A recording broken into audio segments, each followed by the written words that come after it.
Hi everyone, welcome to lecture number 25, the fourth lecture on human capital. In our last lecture, we discussed about how differences in earnings may occur when there is difference in discount rate and when there is some differences in the ability. So, we discussed about that how the workers they find different discount rates, and as per their discount rate the year of schooling they decide, and which reflects in the labor market in terms of difference in the earnings. Similarly, we have also discussed that there is a difference in the ability.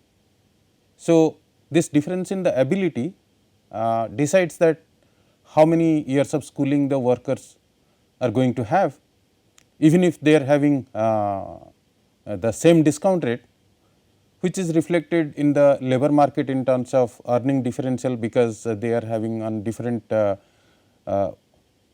wage schooling lucas. And we have seen that how this difference in ability leads to difference in the earnings in the labor market. In this lecture, we are going to discuss about the implications of return on investment on education and estimate the rate of return to the schooling.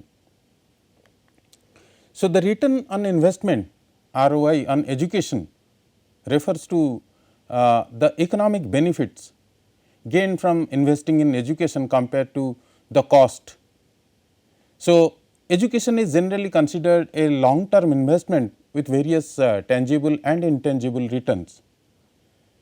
There are certain positive aspects on this return on investment in education. Let me discuss about certain points on this return on investment in education.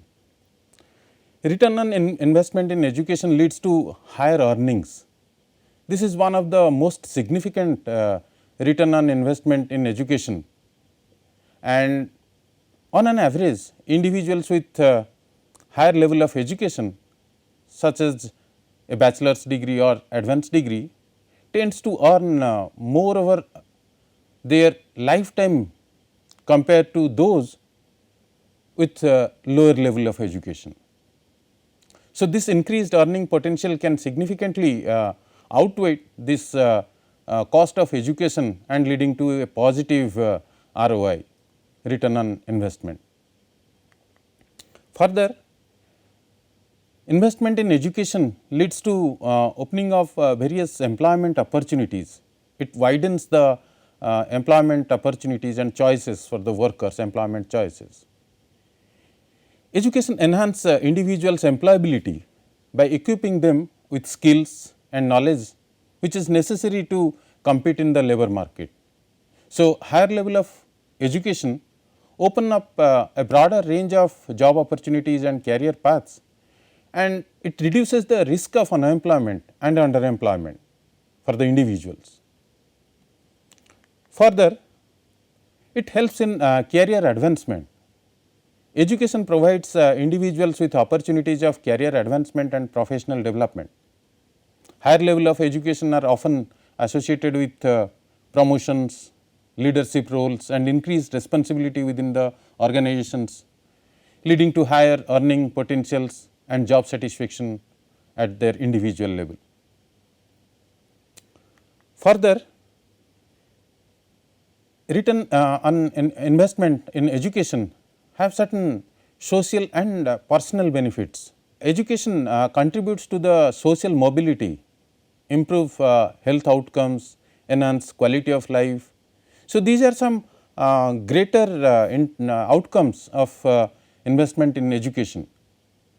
Individuals with higher level of education tend to have better access to health care, housing and other essential services, which leads to the improved well-being, particularly for themselves as well as for their families, and not only just for the families for one generation, it helps for the future generation as well.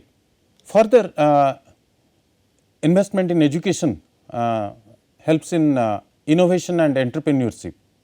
Education fosters innovation and entrepreneurship by nurturing critical thinking, problem solving and creative activities. So, educated individuals are more likely to develop new ideas, start business and contribute to economic growth and development in the economy. So, in the long term, it has been seen that investment in education have broader economic benefits contributing to long term economic growth and prosperity. A highly educated workforce drives innovation, productivity, competitiveness, which leads to the increase in GDP and higher living standards for the society as a whole.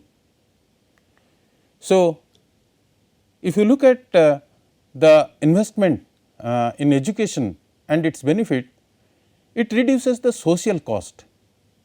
Education can lead to reduce the social cost associated with the society like crime, poverty, welfare dependency. So, individuals with higher level of education are less likely to engage in this criminal activities, rely on social assistance programs or existence and experience long term unemployment.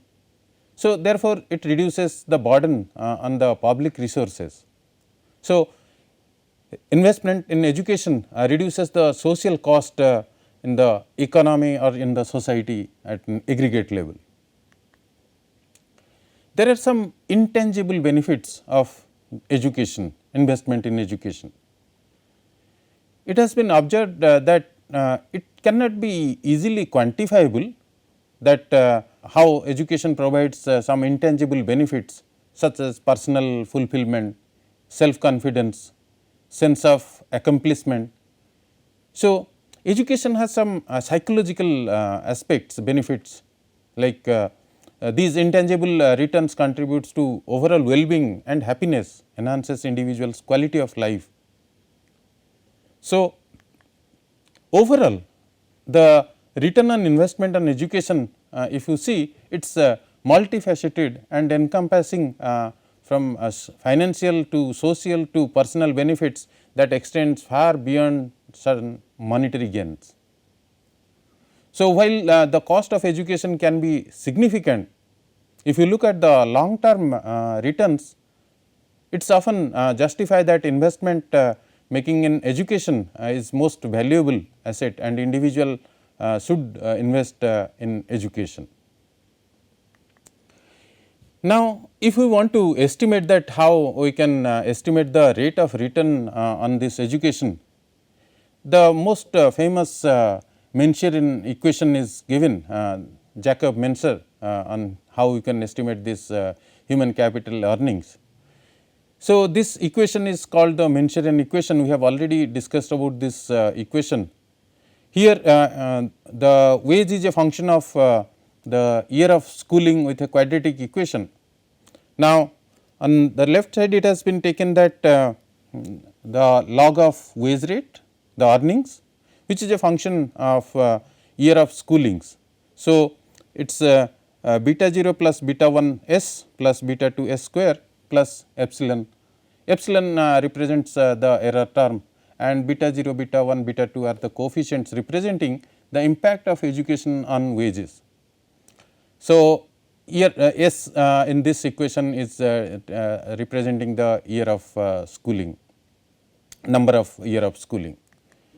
And when we go with this equation and try to plot this the age earning profile of the individual, you can see it takes a kind of concave and the it's guided with some diminishing return. So, on the x axis here it has been taken the age and on the y axis it has been taken wage, and when we plot this equation with the graph, we are going to have the age earning profile of an individual. This age earning profile of individual in the Mensuren equation is widely used and the coefficients on the schooling estimates is the percentage increase in the earnings resulting from one additional year of schooling, which is typically interpreted as the rate of return to schooling. We have seen that this interpretation is correct only when workers do not differ in their unobserved ability.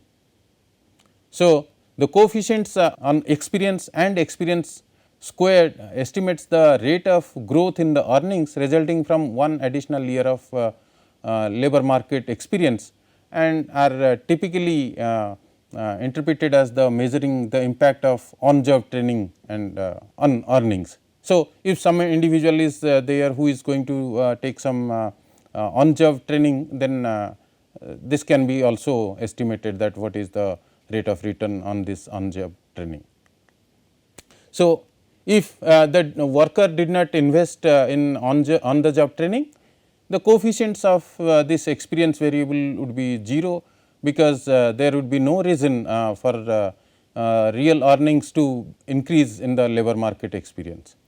There are number of studies, empirical studies have been conducted, and they have found that this Mintzer's earning function provides a reasonably accurate description of age earning profile in the labor market, and it has been empirically tested in most of the countries. The coefficients may vary, but the functions and the age earning profile is follows the same pattern.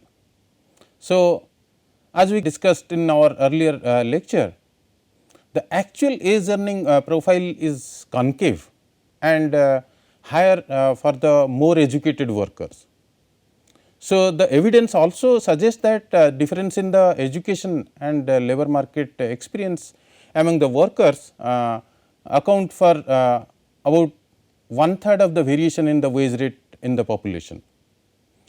So, when we talk about this age earning profiles, the question arises that do workers maximize lifetime earnings, and if so, how they do that.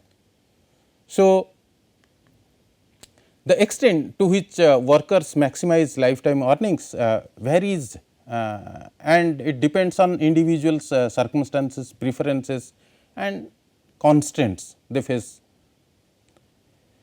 While some of the workers may actively seek to maximize their lifetime earnings, others may prioritize the factors such as work life balance, job satisfaction or some non-monetary factors taking into consideration.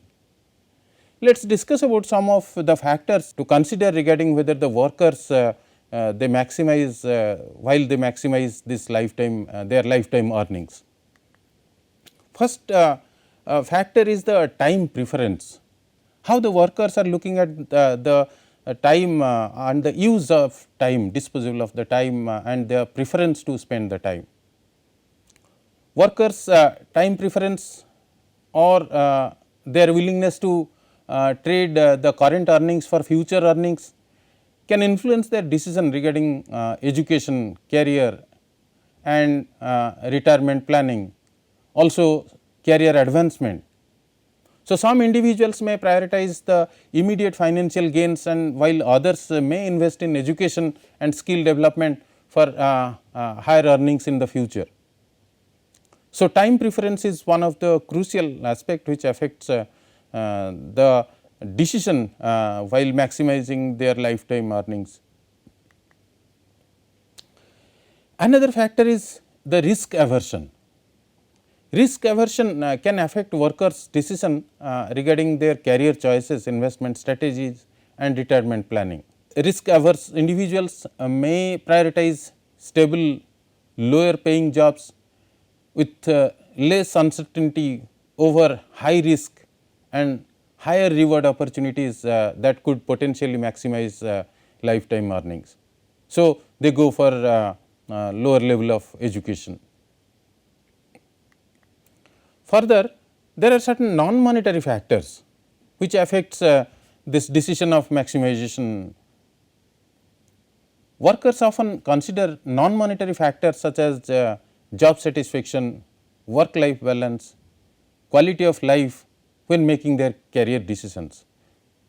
So, while higher paying jobs may offer greater financial rewards, they may also involve some long time period, higher stress levels or less desirable working conditions.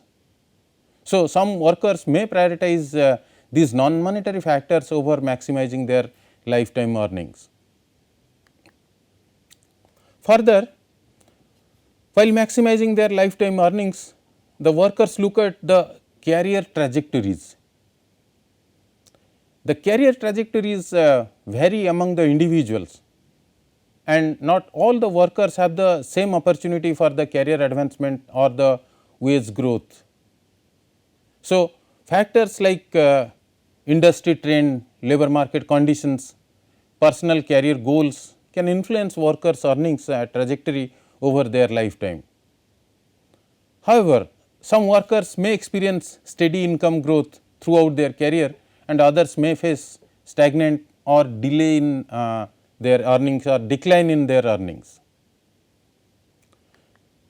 Further, while considering the lifetime maximization of the return, they take into consideration the retirement plans.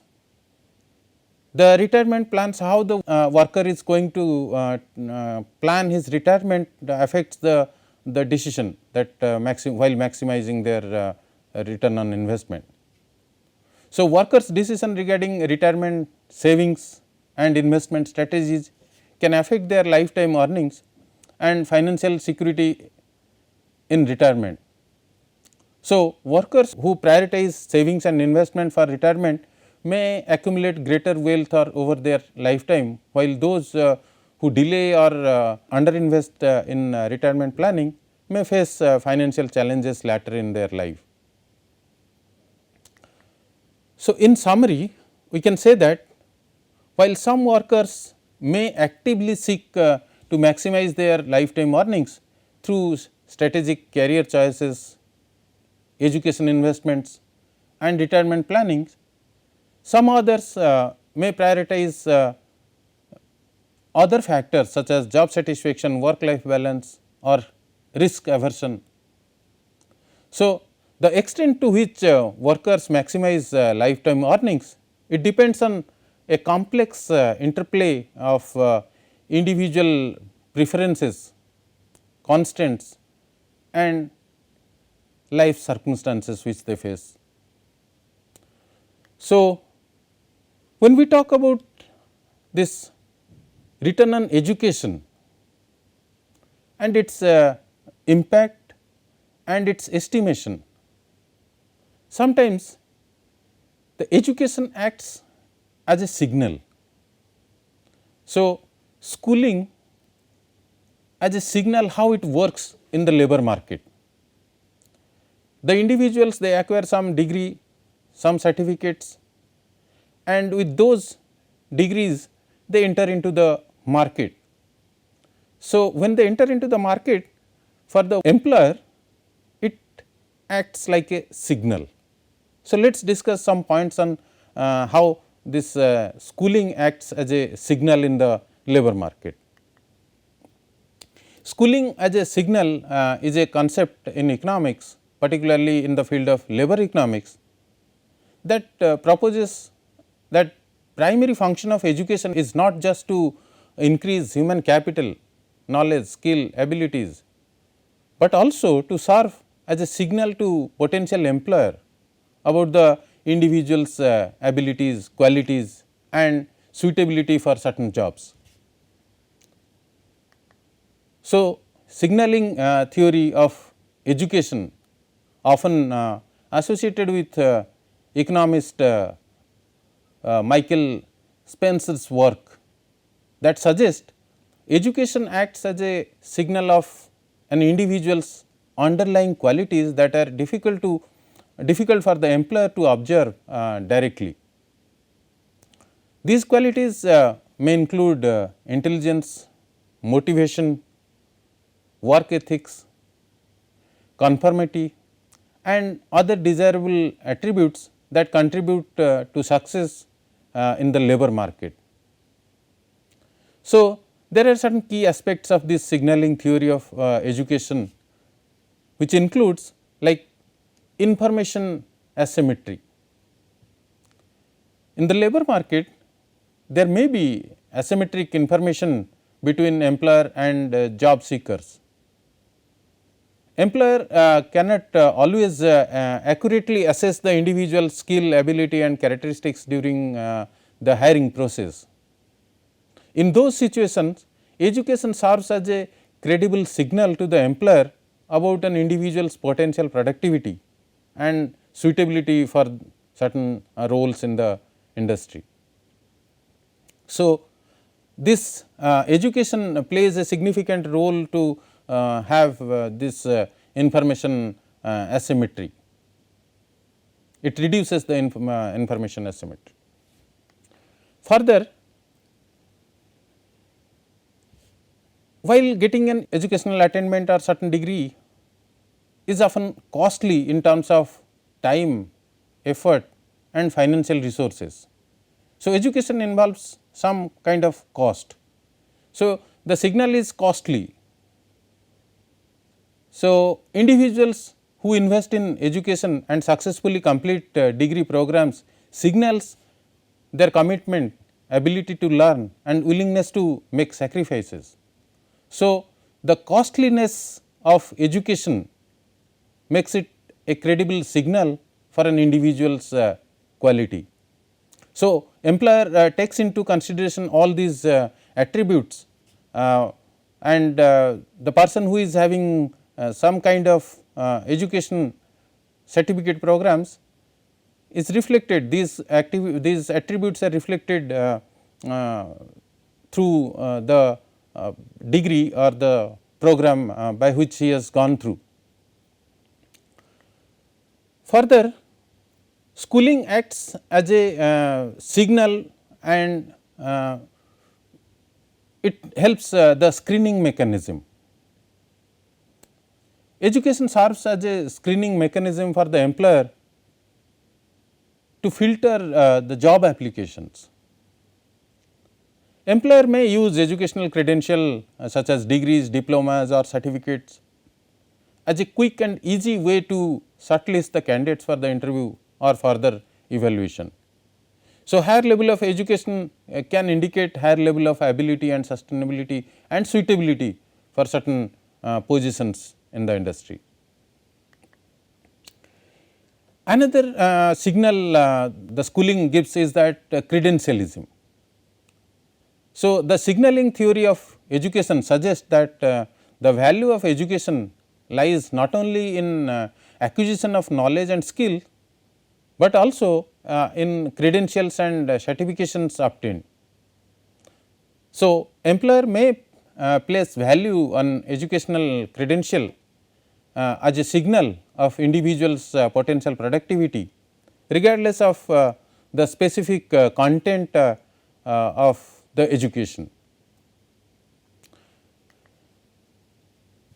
However, the critics of this signaling theory of education often argue that the theory overlooks the intrinsic value of education in fostering human capital development and promoting individual learnings and growth.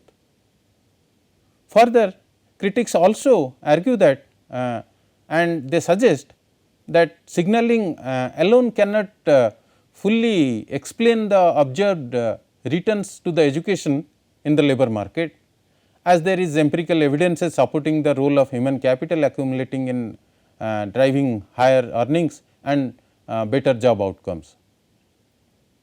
Even though there is these are some criticism about this signaling theory, but signaling theory has its own importance.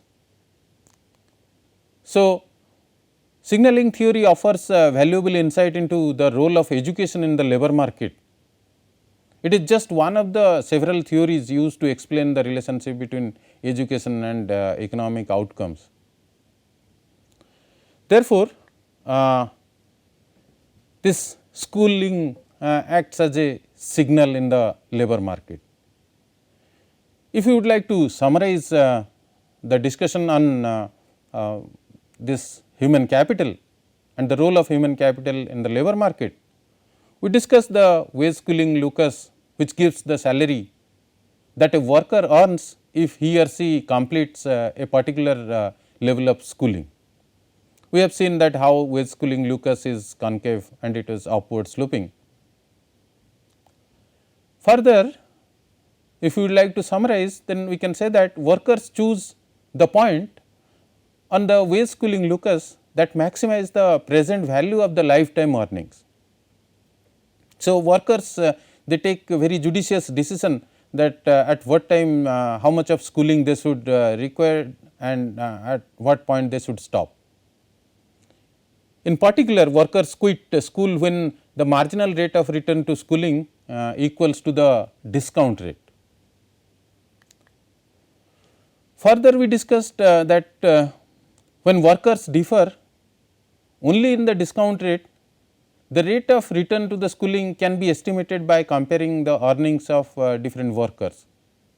However, when the workers differ in their innate abilities, the wage differential among workers does not measure the rate of return to the schooling, because the wage gap is also depends on the unobserved ability differentials. And education plays a significant role. It acts as a signal, and workers with education workers they maximize their lifetime earnings.